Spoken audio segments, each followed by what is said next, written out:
Hi guys! Welcome back again dito sa ating channel. Today, gagawa tayo ngayon ng lechon belly. Ito yung mga sangkap na ating gagamitin. Meron tayong onion, itong garlic, 2 heads. Meron tayong lemongrass. Wala nga lang siyang dahon. Ganito lang siya na lemongrass. Didikdikin natin ito mamaya. Tapos meron tayong spring onion. Kung sa Bisaya pa, sibuyas na dahon ang tawag namin dito. Ayan. I-chop lang natin lahat ng mga sangkap.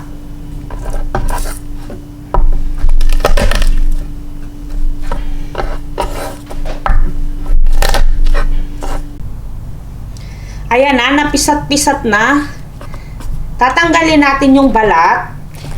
Tapos, gagamit tayo nito para mapabilis yung ating pag pino-pino sa garlic. Hindi na ako mag-chop dahil medyo marami itong garlic.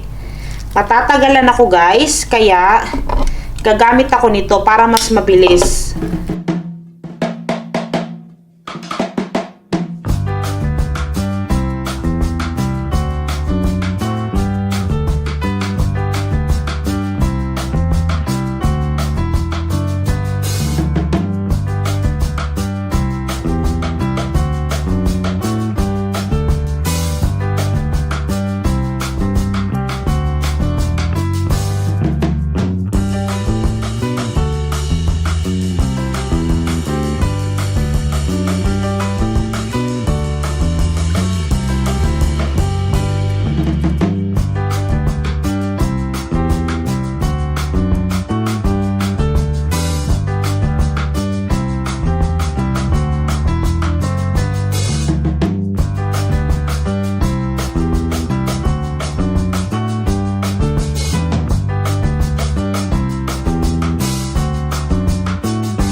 Ito na siya guys, dinikdik na namin siya. Hindi na namin siya napakita kasi dinikdik namin siya dun sa sink, hindi dito sa lamisa. Kasi baka mabiak yung tawag na, yung glass table namin. Kaya doon kami nagdikdik sa sa sink. Ayan siya guys, kita nyo, dinikdik namin siya. So, ikakat ko lang tong iba.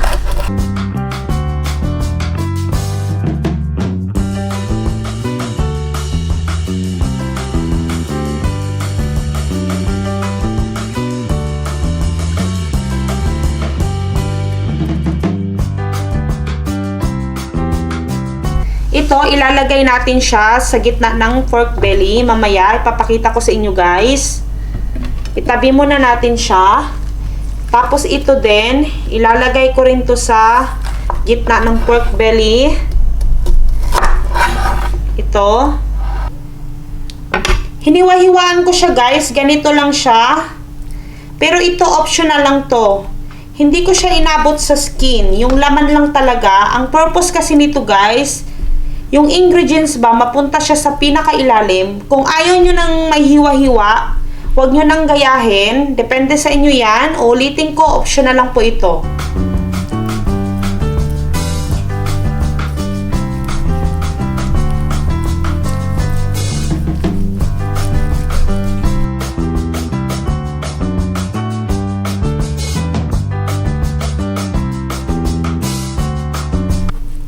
Ayan, ganyan lang siya. Punasan lang natin siya guys ng tissue. Kailangan wala siyang tissue na matira-tira. Siguraduhin natin na wala talaga siyang tissue. Kailangan tuyo tong yung pork belly.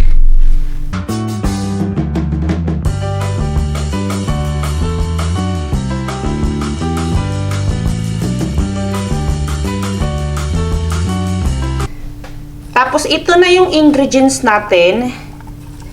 Ayan, imimix ko lang siya.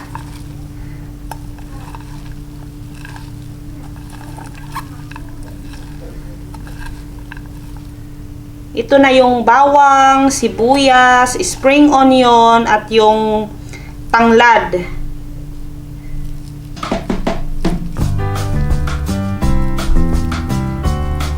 Pahid lang natin siya dito lahat.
Salo to sa sauce sa tawag niyan pork belly mamaya.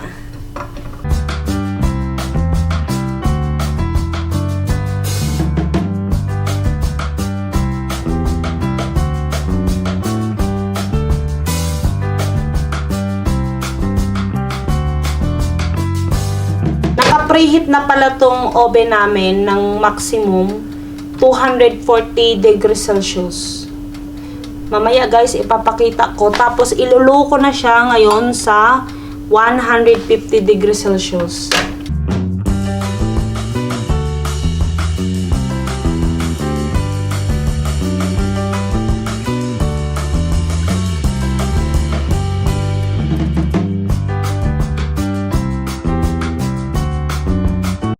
Ayan siya guys. 150 degrees Celsius, 1.5 hour. Ayan. Ito 160, ito 140. Kaya nandito siya sa gitna. 150. For 1.5 hours.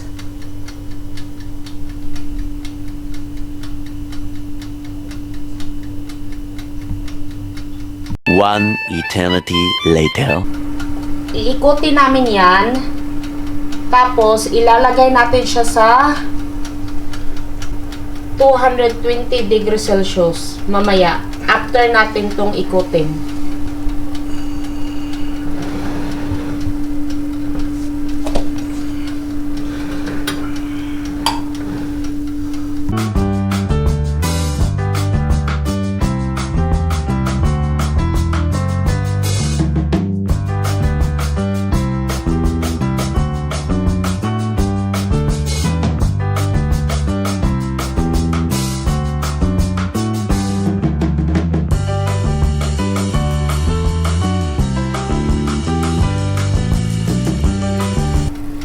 Put some water also mo. Oo. Dadagdagan namin yan. Pag natuyo na yan guys, yung nasa ilalim, kailangan magdadagdag ng water.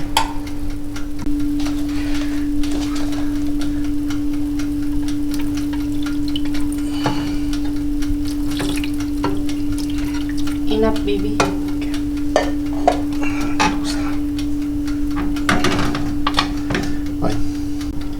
Ngayon, after siyang ikutin, ilalagay natin siya sa 220.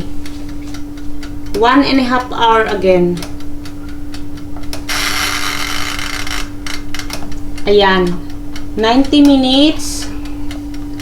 90 minutes. At 220 degrees Celsius. Looks crispy already.